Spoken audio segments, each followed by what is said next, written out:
Now time for some math. Burst lightning. I'm actually not doing the math. I'm pretty positive it just gets there.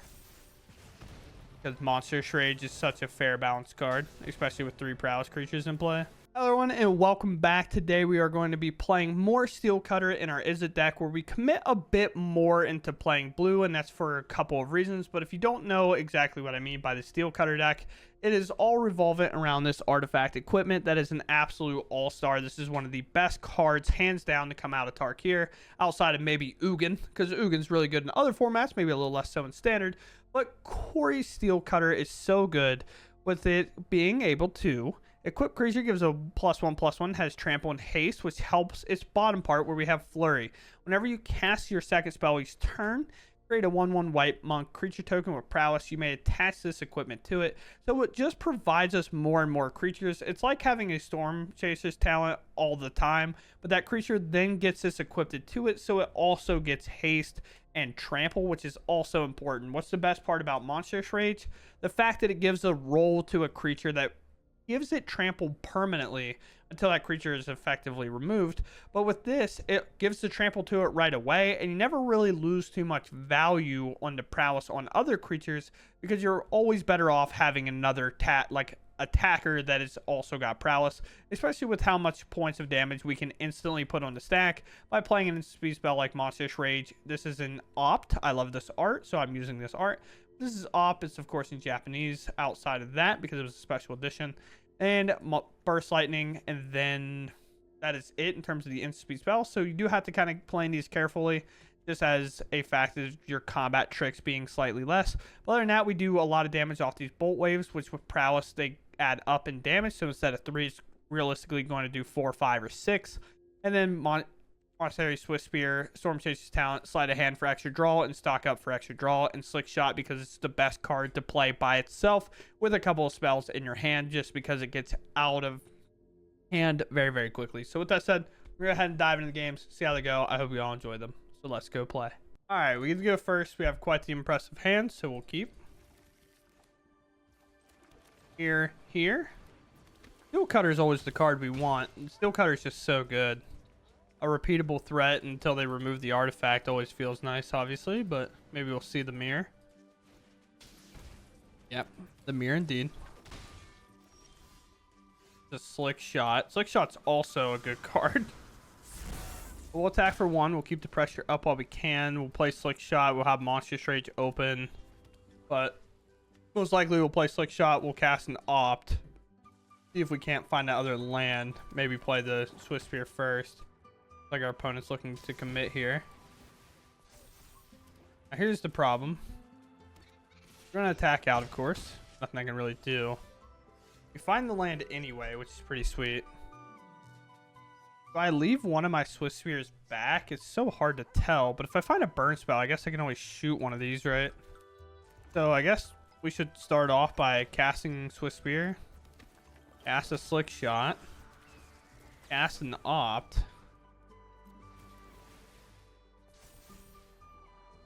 Storm Chaser's actually probably fine, right? Because it gives my prowess up, but also leaves me a creature behind. Me a way better chance of winning. And then we have a way better chance of finding lethal next turn, almost guaranteed. No block, though. I figured they would throw a block at least, but that's the one where the format's the greediest. Sometimes you have to just not block. If it's not lethal, you hope to find lethal on your turn. But if they're playing the ops and stuff as well, they don't necessarily have a payoff card like Slick Shot in play. The thing about Slick Shot is it's just much better than something like a Swift Spear. One, it has flying, so it has evasion. But any spell is basically a payoff. Where they opt, this is just a +1 on it. Opts a +2 here. Burst Lightning our only blocker. Maybe they figured out the math. Maybe it's lethal. Is double Monstrous Rage lethal? That's 14. I think so. Because it's +4 on these. Yeah, double Monstrous Rage is lethal. Oh, okay. So it just didn't matter. And then are you just going to gamble that I don't have lethal? Because we definitely do. They attack with 2. Again, kind of prioritizing that this format's a little greedy. So let's go ahead and cast Opt. I believe if I just cast all my spells, it's lethal regardless. And our opponent just goes ahead and gives it up. But sure, we'll go ahead and move on. Opponent first. Hand's a little tough. We do have a lot of looks, though, so we'll try. And we do have a threat right away, so it's not like we're completely out of options in terms of playing like our other creatures. Draw another Monstrous Rage. Let's cast a sleight of hand here. See if we can't find a red source. Do just that, which is pretty sweet. We'll play this here. And then I guess I'll play a Swift Spear. It could have like Rides In or an Elspeth Smite or anything like that. Seems like nothing. Maybe Temporary Lockdown. Makes these Monstrous Rages pretty bad. During, okay. Not really a way to get rid of that, and the more red cards I draw, the worse off I am. So before we just rush our land into play, we'll see if we can't find another red source. Storm Chaser might have been a payoff worthy of taking. But I'll play this island now. We'll try to find a red source for next turn.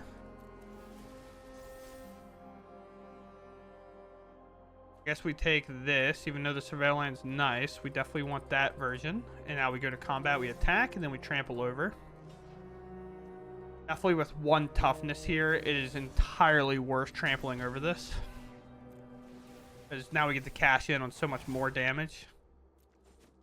We gain 3, so they reset, or gain 2, but block 1, so they effectively deal with 3 damage, not necessarily gain 3. But just like that, there's a Carrot Cake, and I have another Monstrous Rage. So they either have to have an answer to something, or we're going to trample over this. They do have 3 life to gain off of a Carrot Cake, but just to know. Okay. Sure. It's a pretty easy way to do that. Does that gain the life too? No, you have to pay to gain the life, right? Yeah. It's just when it's sacrificed, you make a rabbit, but you have to gain the life to do the other option.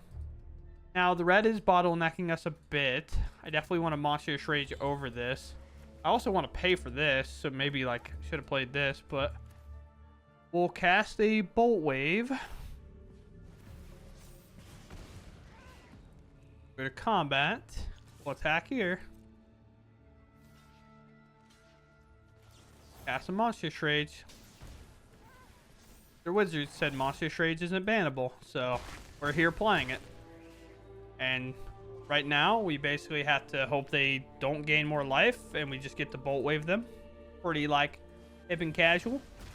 I hip and casual, just like that, and we draw 2 Bolt Waves, so we get there.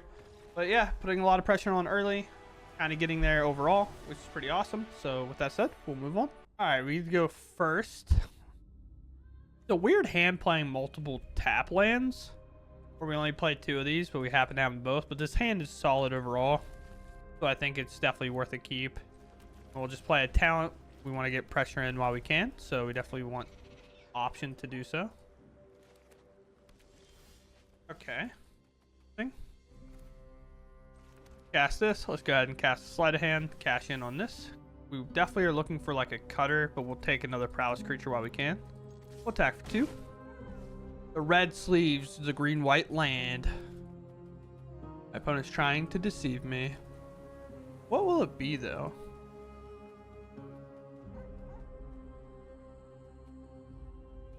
Interesting situation where I don't know what they're on based on what they play. Typically, by turn 2, I always know what my opponent's kind of on.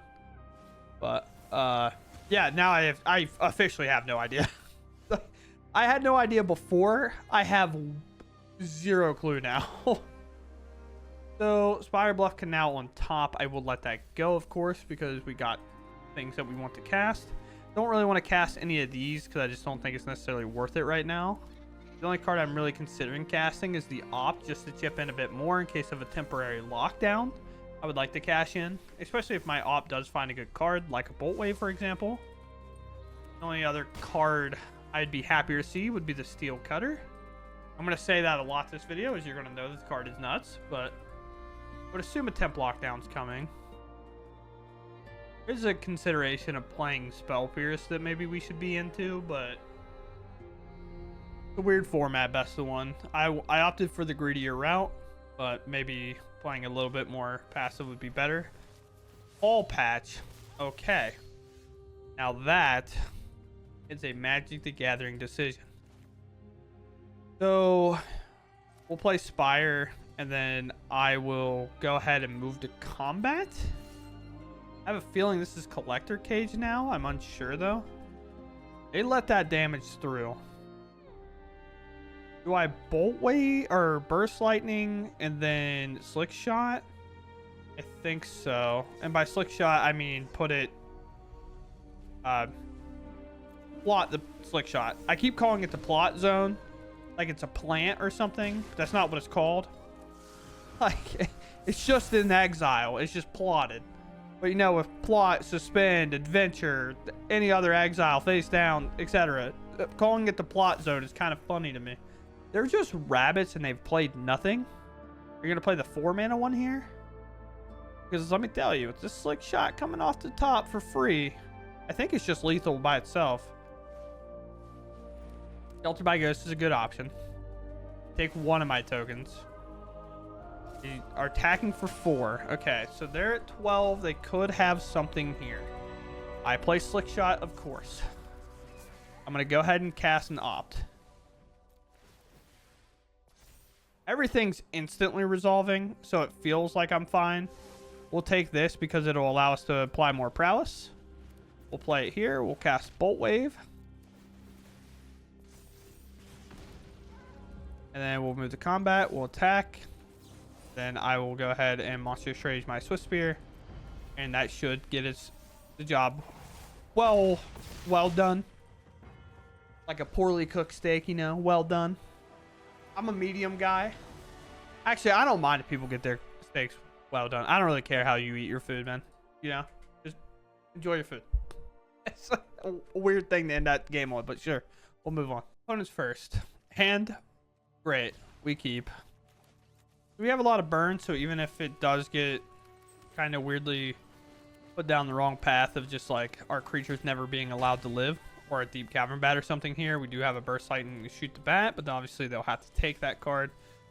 Or we rip a Splitter, and because Duress is such a card that they could be playing, we're going to go ahead and establish it now. Oftentimes I like playing it on 3 if the mana affords it, because I can just then trigger it as well, but we'll attack. Because in a situation like this, if it's a cut down 4 Swift Spear, I'd like to have Burst Lightning and Monstrous Rage available, but I think just doing this is fine. Yeah, see, we were never saving it, so threatening that we could save it is definitely better. They pass with nothing. We will cast Surveil Land, or place... What am I talking about? I will play a Surveil Land. I will cast a Bolt Wave. And I'll save the Burst Lightning to target like a creature later. These Bolt Waves are always going to deal 6, and they're only going to ever deal it to them, so it doesn't really matter.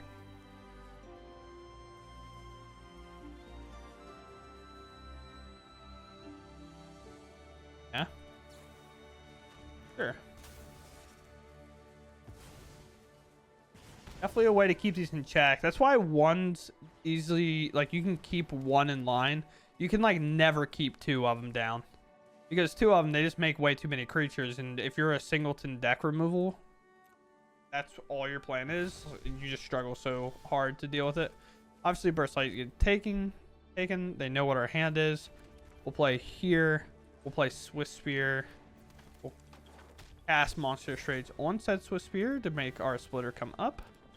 Yep. Kind of all in right now. This is 7 damage, but they can start gaining little bits of it back. A stock up would be best draw, just because we kind of need to double spell again, and stock up is one of the better ways to do it. Opt can obviously do it. Sleight of hand can obviously do it. One of the better parts of playing more blue draw spells is in a situation like this, our burn isn't necessarily kind of bottlenecked, being like now we have to hold it in order to double spell, or a land's best draw, you know. Let's move to combat. Attack. A block. I have nothing. So thankfully the Splitter does trample over, so it's pretty sweet. Or a Steel Cutter, not Splitter. I keep thinking of the red card that has kind of storm on it, but it's for when it's in play. I don't know why I keep thinking that. Sure. It clicked the wrong mode. That's tough. Yeah, it's so weird because if I was in like a tournament, right? Like that's such an easy retcon, but like here, do I not just attack, you know? Like if I was playing in like an actual like Magic tournament, I would probably not attack with my creature. I'd probably just go about it. But it's just weird to do it on like the best one ladder. You just, if your opponent messes up, you just take the win, I guess. But it's a weird one of an online situation, but cool. My opponent's first. We have the best card, so it's kind of an auto keep if we have this card in hand for the most part. At least it feels like it should be. Depending on what we draw will be whether or not we play the Storm Chaser's Talent or not. Probably should. I might play this and Burst Lightning something. Kind of depends. Land would probably be best draw. Let's play this. I'll let that go. But at this point, I do just want an extra land. Weirdly enough. Pass this one. Just Guy Control, maybe? Just none of the verges are turned on.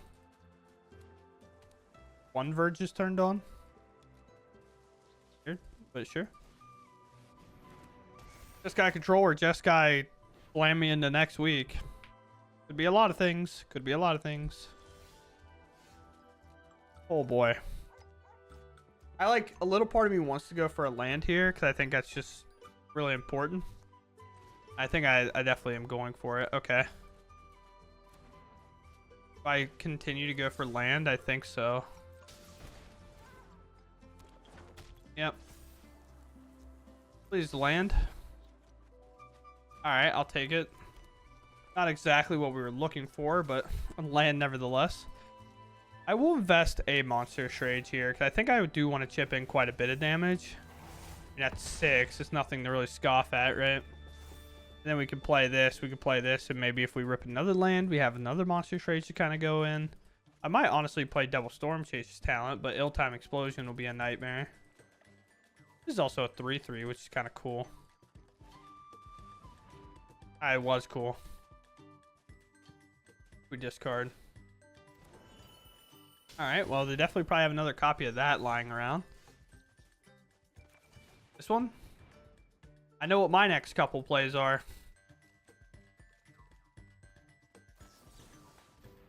I'll allow it, I guess.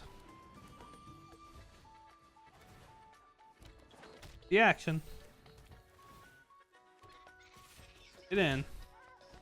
Now all we really want is either to rip a land so we can do the splitter and stuff like that. They have no whenever you cast a non-creature spell, target creature you control gains double strike. They don't have one, so it's kind of whatever. This does have vigilance, so it is kind of scary, but rediscover the way again. Okay. I mean, we have pretty close to lethal here. If not, just have it. Just have a weird hand. Play this land first. Use this blue and this red. I don't care about the damage right now. Prowess trigger up. They have the same counter spell. We'll just pay for it. If they want to invest and show me that they have the interaction, then sure. Alright, they do show me, right? So that just resolves. Now time for some math. Burst Lightning. I'm actually not doing the math. I'm pretty positive it just gets there. Because Monstrous Rage is such a fair balanced card, especially with 3 Prowess creatures in play. I was like, I'm not doing the math. I have a Monstrous Rage in play, and they're at 12 or something. Like, it's almost guaranteed to get there. My opponent goes first. We are ready to game, I think. We're going to save pretty much every spell, I believe. Well, we kind of have to, I guess, because this doesn't make a blue, so it doesn't really matter. No.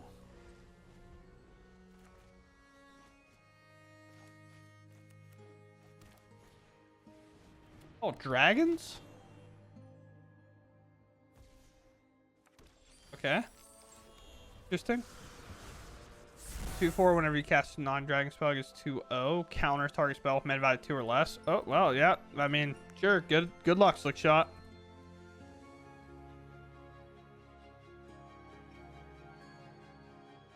Like the ultimate weird matchup. Instead of Izzet Prowess, it's just Izzet Dragons, which is cool, but I'm not a fan. Well, with Slick Shot, we do just have the opportunity to wait, right? Like, I just play a mountain and cast stock up. Or they can tap out. I will go grab an island. I just don't know if I could beat this. Like, what do I do? I'm on the draw and I'm getting slammed. Options like this, cast Slick Shot now and hope that on the following turn we can do something about it. Just have to hope they don't remove my stuff, which is definitely easier said than done. Not that they missed a land, they were just a mana ahead because of Sarkin. That's where this card's at its best. Maybe is it's the way you're supposed to play it? A stock up. Maybe they did miss a land, which definitely helps us. The Hellkite is obviously a problem without a monster charade in her hand currently, but we'll see. Dragon for 1, most likely doing nothing. The attack with a 4/5 is definitely a mistake. I think you just use it as extra life total. I think the 3 is kind of also whatever, but the 3 is fine. You have to also try to win the game, right? So we go for stock up. I mean, I can always grab a land for later. I'd much rather guarantee my Steel Cutter activates. We'll definitely take another Steel Cutter and we'll grab another Bolt Wave because it looks like we're going to have to try to close the game out that way. And I think where those are best is definitely with our instant speed spells. Maybe we can find another land here.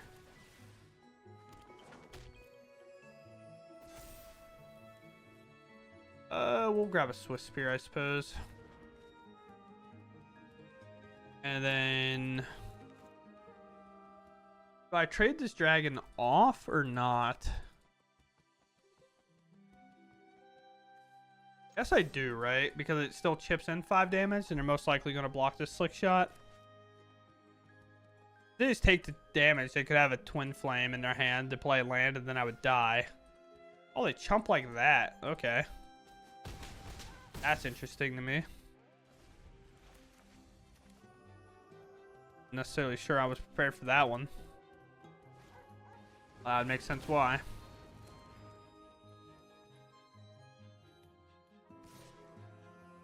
Holding back again, huh? That's fair, I guess.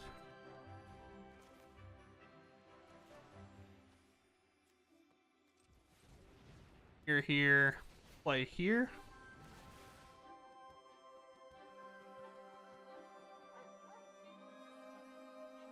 Counter 2 mana spell with this.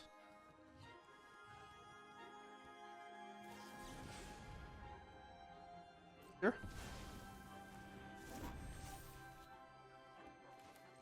Trigger our other Steel Cutter. We're just going to go as wide as we can here. 1 turn. We'll wait. Because we do have 4 instances of Prowess in our hand. And if it counter it, some of them don't even matter. Start with a Bolt Wave. That Omen's a hard counter, I believe, but now I don't know. Anything that's like counter spell 2 or less, like it's typically a hard counter spell for those spells, but see what's up. Alright, that does have first strike. Will you attack me and set me to 2? They fully don't attack. I don't know if my opponent's real. Like, I don't know if there's a world there where I could keep myself from not, like, chipping in. But I get there's a lot of prowess on the board. I mean, I might as well draw that, right? Well, no, because if I hit another land, I'm going to be really in some bad shape. And that's exactly what we wanted to find, so Definitely a reason not to cast it. Now we want a land because that gives us one extra instance of prowess here. Yep. No. We find it. Holy. Bolt wave? Them holding back actually makes all the sense in the world now. Like, I knew I should hold back. Two of these creatures are guaranteed to hit, and that is lethal on its own. What a crazy turn of events that was. 5 mana basically all getting used, and again, any block that they do whatsoever is going to be enough. And this Sarkhan is going to get the worst of it because I am going to cast my Monstrous Rage on that creature because, you know, it is what it is. But yeah, I mean, I think that just goes to show how good the Steel Cutter truly is. When you get one, this deck entirely changes if you have a Steel Cutter or not in comparison to like the normal prowess that we're doing. This card just makes it go so above and beyond, and kind of always having that Monstrous Rage roll token on a creature at all times is just way too good. So with that said, we'll finish there and we'll move on for the day. Okay, everyone, here we are. This is the list we finished up on today. A lot of this came from a other kind of YouTuber, my friend, actually, Tetaboy. You should definitely go check him out. He was playing at best 3 if you want that sideboard. He kind of changed it from my understanding, so I didn't necessarily do it. He just hit Mythic with this list, I believe, unless his tweet was a lie to me. But yeah, the blue-red deck is sick, but realistically, the only reason to play blue in a deck with Steel Cutter, other than just playing mono red, is mono red kind of already has a best game plan, and that's obviously to probably do the Manifold Mouse stuff. But in blue, with these extra draw effects and cards like Stock Up, the Gory Steel Cutter gets way more value there, because a lot of times what happens when you're just mono red is you get in those weird games where you have this in play and you need to trigger, or even have 2 in play, but you're in top deck mode and all you can really do is use burn or wait and plot like a slick shot, for example, and you have to kind of just sit there and wait for the rest to be resolved. But with blue, that makes any sleight of hand or opt almost a guaranteed trigger. Obviously, you have to find another spell, but with how spell dense we are, we're really able to do that quite well. So a top deck of an opt, we cast it, say we find maybe like Burst Lightning, then we get to cast Burst Lightning, triggering these Steel Cutters. It just makes the deck flow a lot better.